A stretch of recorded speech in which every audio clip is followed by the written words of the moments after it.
Welcome to The Source, where we combine the headlines with in-depth conversations with the newsmakers themselves. I'm Pinky Webb. Today on the program, the Justice Department maintains that not getting vaccinated is a legal choice, and there is no law to enforce the president's order to arrest persons who refuse vaccines. Malacañang defends the government's seemingly flip-flopping policy on the use of face shields amid the Delta COVID-19 variant threat. And later, so will it be Lenny, Isko, Binay, Lacson, or Villanueva for the Liberal Party in 2022? Senator and Liberal Party President Kiko Pangilinan joins us live.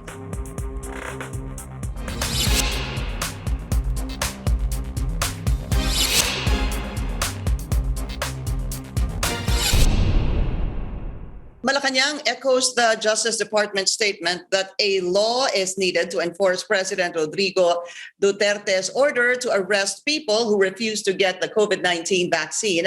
The DOJ adds that not getting inoculated is a legal choice. On Monday, Mr. Duterte says this is to protect the people against unvaccinated individuals who may be carriers of the disease. Let's go straight to the source of the story. We have Senator Kiko Pangilinan. Senator Pangilinan, welcome to the source, and maraming salamat po sa inyong oras.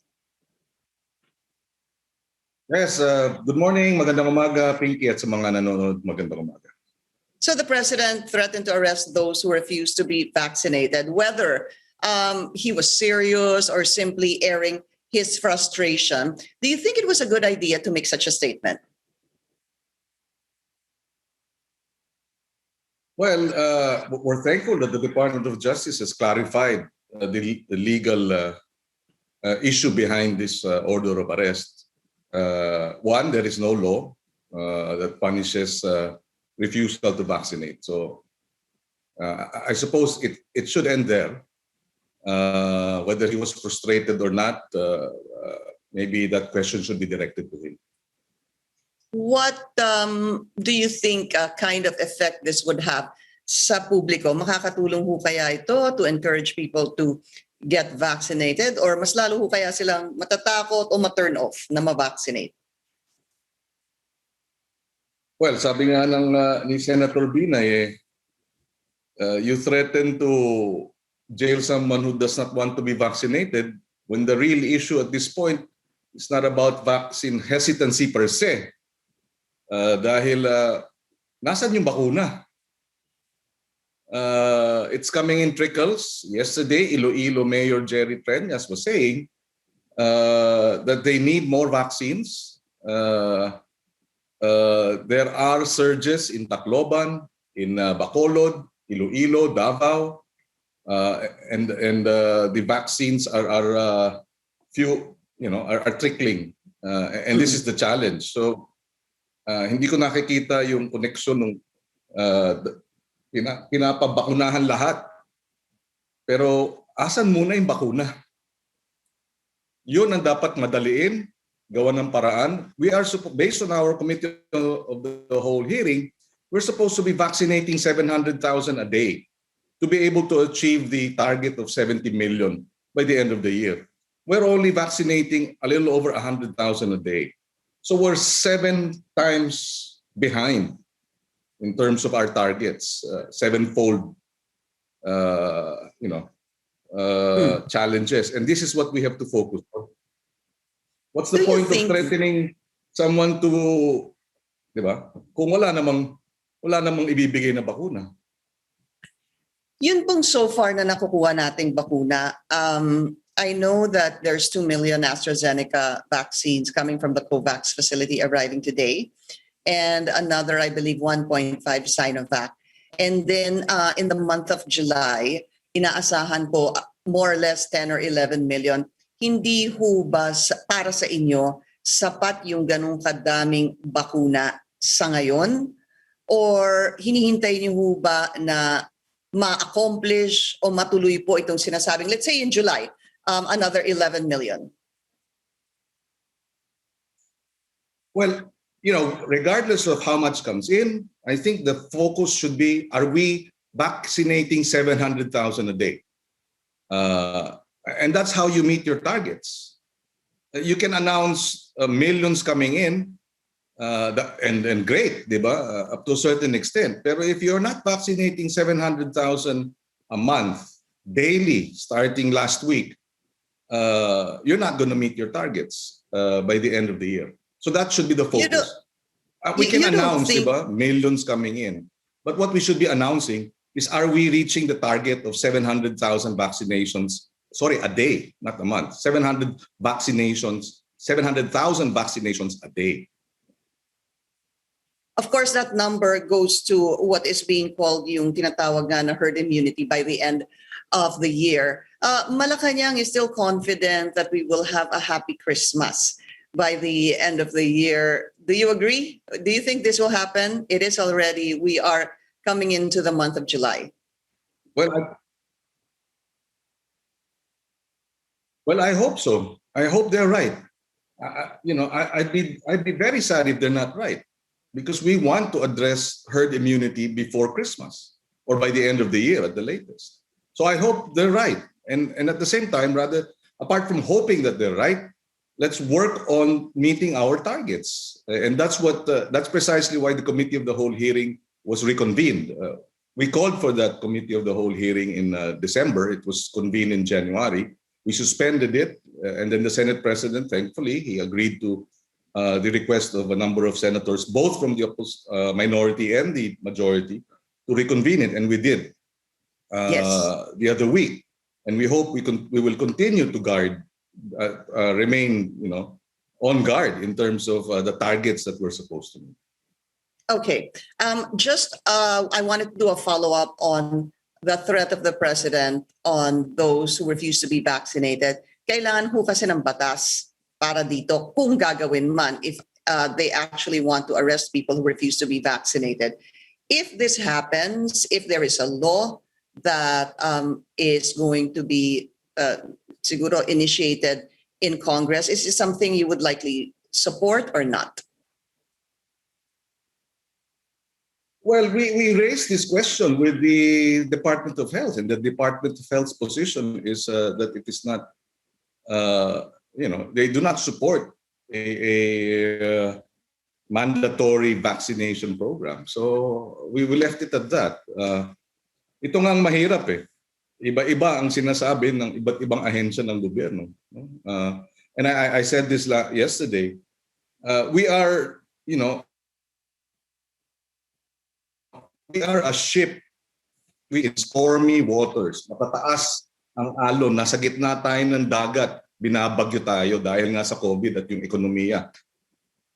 Pero ano nangyayari sa kapitan at sa crew? Iba-iba ang sinasabi, iba-iba ang plano, iba-iba ang pabago-bago ang desisyon. Kung tayo ay vapor at yung kapitan at crew ay hindi nagkakaayos ng usapan at pabago-bago, paano tayo maililigtas dito sa binabagyong vapor? The focus should be, how do we get out of this stormy, paano natin maililigtas yung vapor at yung pasahero? Yun ang dapat nakatutok. Kung pabago-bago at paiba-iba at iba-iba ang sinasabi at hindi maliwanag yung direksyon, baka tuluyan ang lumubog yung barko.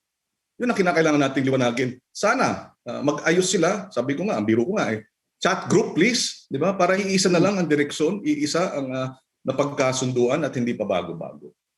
Actually, we want an effective vaccine rollout.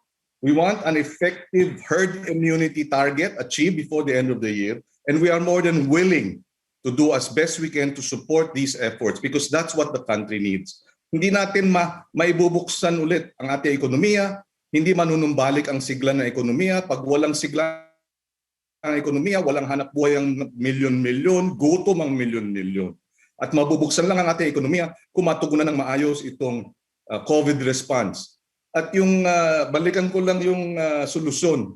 Hindi pananakot ang solusyon. Ang solusyon, mass testing, mass contact tracing, isolation, and effective vaccine rollout. Yun ang dapat araw-araw bago magtulog sa gabi at pagkagising sa umaga. Yun ang dapat iniisip ng lahat ng nasa gobyerno.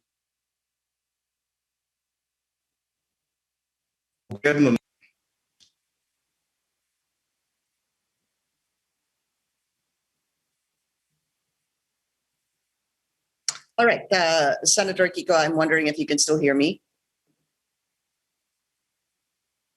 Yes, go ahead. Okay, nawala po tayo saglit. So, napag-usapan niyo ho kasi yung paiba-iba yung polisiya. Idadagdag ko lang po ito, yung pong face shield policy na hanggang ngayon, well, ilang araw, ilang linggo na pong pinag-uusapan. Kayo ho ba, bilang senador at yun na nga po, of course, alam niyo ho nangyayari sa balita, kayo ba na-confused din kayo? Because when presidential spokesperson, Secretary Roque was asked, kailangan ho, ay hindi na po kailangan, ang sinabi po, yung flip-flopping naman is okay dahil merong mga tinatawag na supervening events. Do you agree? Well, tingnan natin sa konteksto ng kabuuang nangyayari sa ibang bansa. Zero. Walang ibang bansa ang pinapatakaran itong face shield.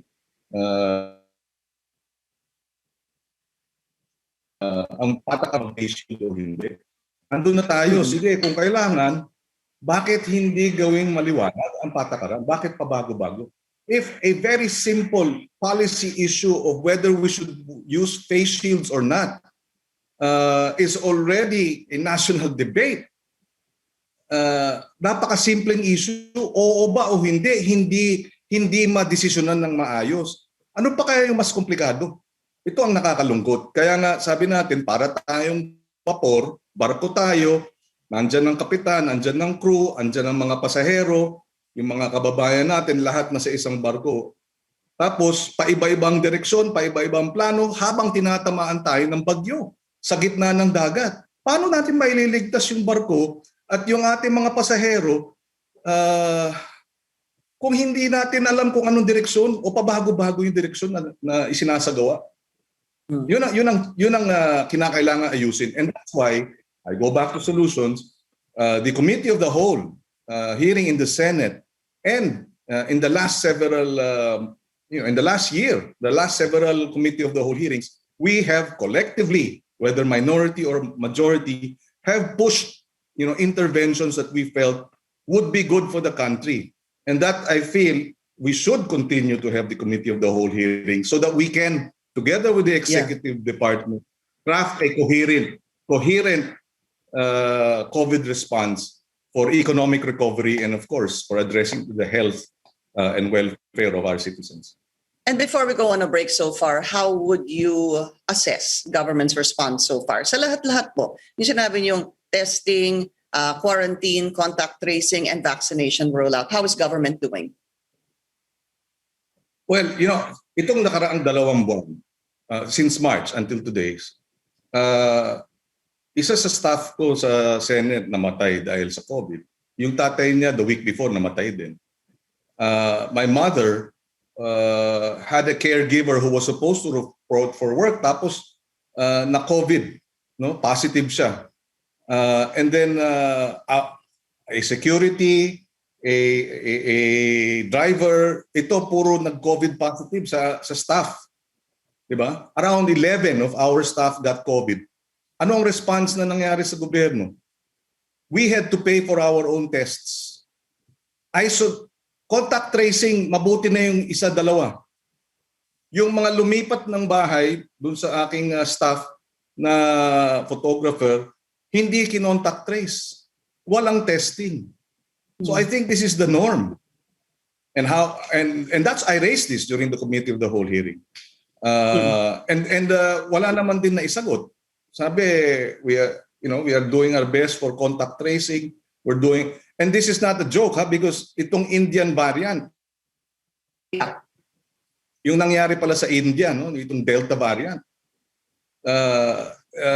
it can happen to us if we are not vigilant, if we do not do enough contact tracing, testing, and isolation.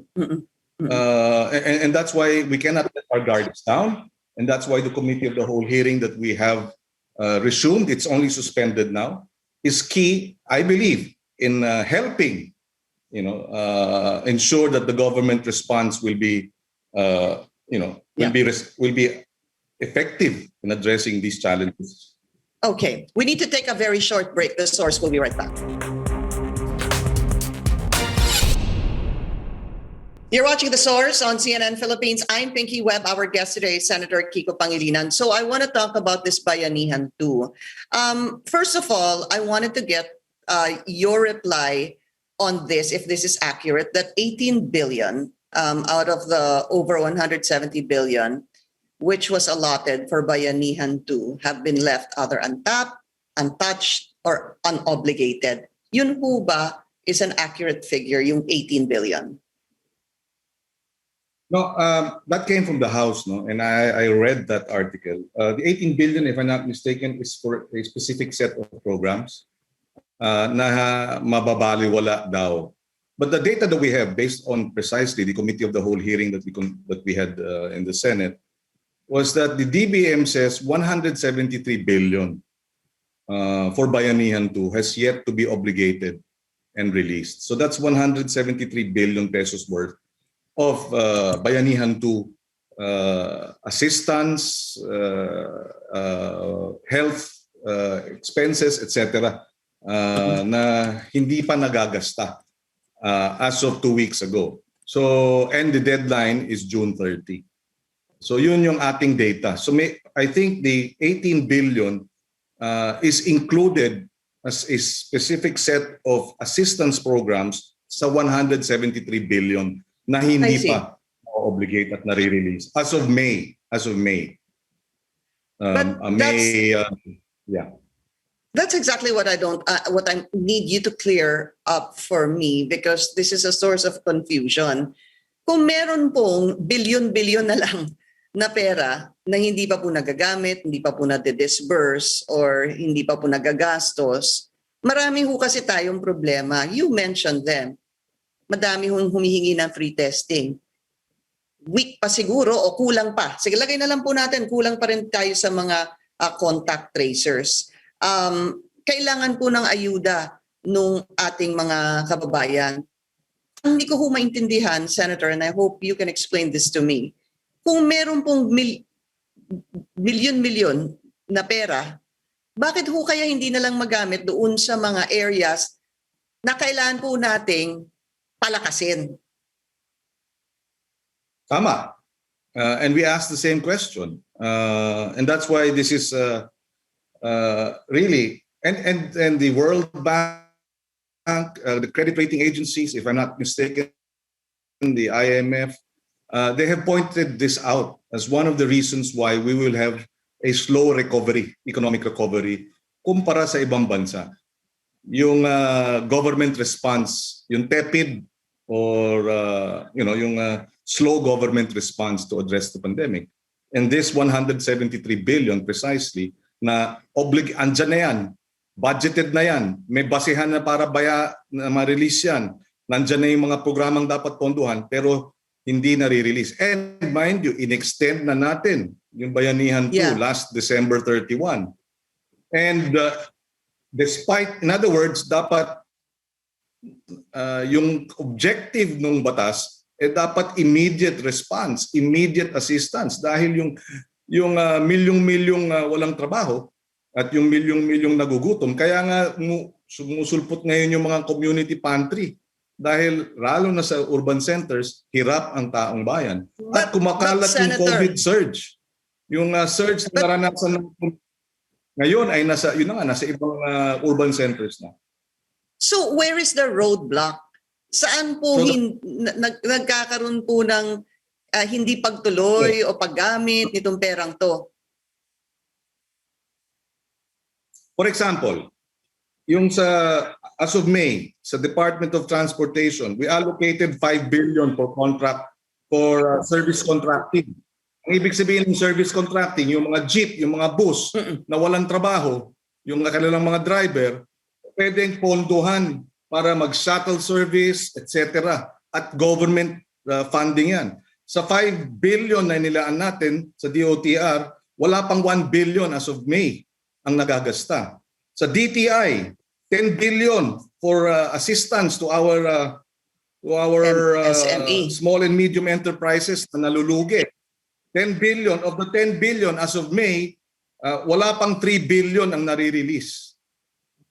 So you still have another 7 billion. So nandito yung problema, yung burokrasya na kinakailangang maipatupad at mai-release ay hindi na i-release, number one. Number two, ang sinasabi naman ng mga ahensya, meron kaming request pero hindi pa nire-release ng DBM. So the other issue is, may pondo pa ba? Nasaan na yung cash? Are we liquid? And in the hearing last 2 weeks ago, inamin na they are still sourcing the 173 billion na kinakailangan gastusin.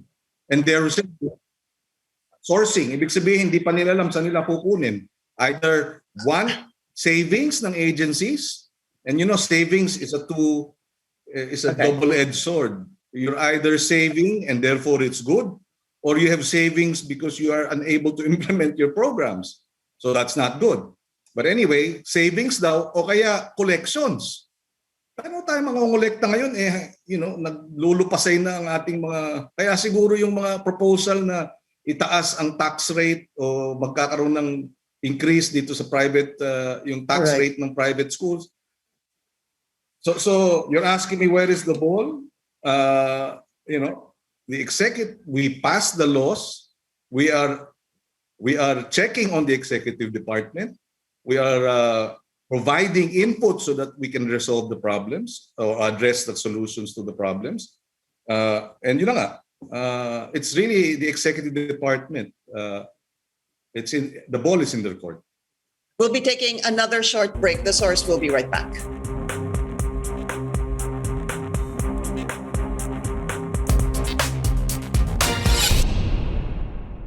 You're watching The Source on CNN Philippines. I'm Pinky Webb. Our guest today, Senator Kiko Pangilinan. So you were already saying that you need a united opposition. You have names have been floated, of course, Senator Ping Lacson, Senator Nancy Binay, Senator Joel Villanueva, Mayor Isko. My question, Senator Kiko, is sa kanila po that I've mentioned, sino ho yung most likely sa ngayon ang posibleng magkaroon ng alliance ang Liberal Party? Well, like I said, we are still in the exploratory talks stage. So nothing is definite, nothing has been finalized. The talks, in fact, the talks are still in the nascent stage. We are just at the moment reaching out. And the reason for this also is because we are all focused on the COVID response, and understandably so. Yan ang hinahanap ng ating mga kababayan sa ngayon, no? Yung solusyon sa mga problema.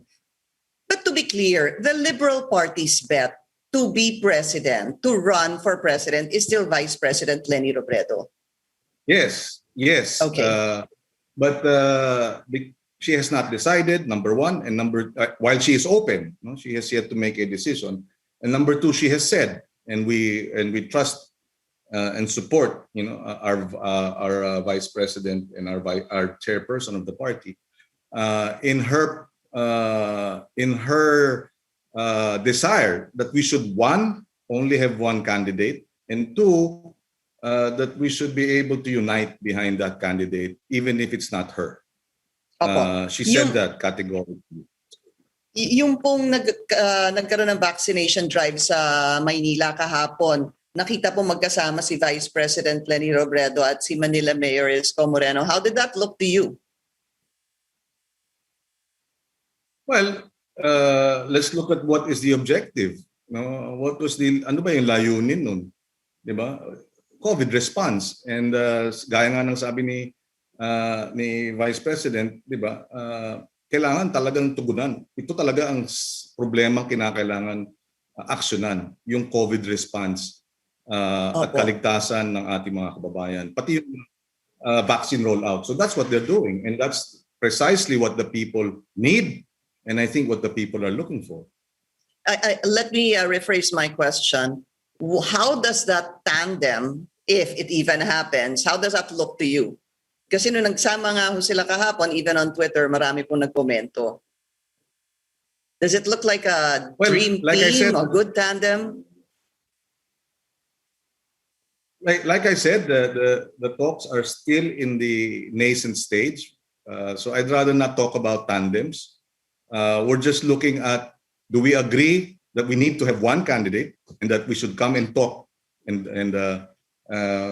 find out if we can work on a basis of unity to have one candidate. So wala pa yung mga tandem na pinag-uusapan. All right, Senator, we've run out of time.